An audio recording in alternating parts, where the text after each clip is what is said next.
అంటే ఈయనకు పెద్ద పదవి ఇస్తాడంట. నీకున్న ప్రతిపక్ష హోదా ఊడగొట్టకపోతే నా పేరు మార్చుకుంటా బిడ్డ కేసీఆర్.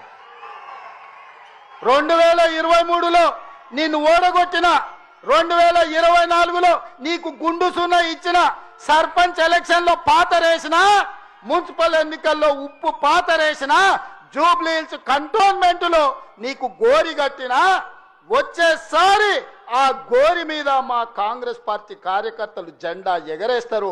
ఇదే నా సవాల్, ఇదే నా సవాల్, ఇదే నా సవాల్ కాంగ్రెస్ పార్టీ కార్యకర్తల తరఫున.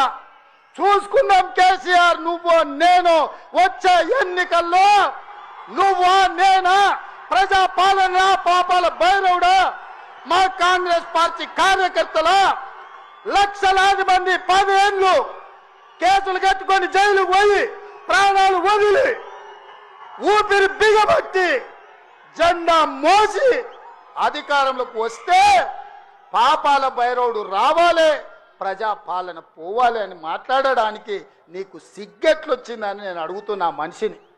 అందుకే మిత్రులారా, ఈ ఆలోచన నుంచి నా మాటగా తీసుకోండి.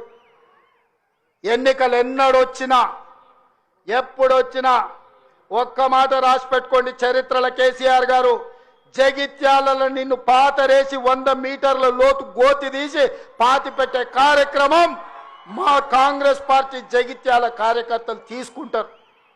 ఈ తెలంగాణ రాష్ట్రంలో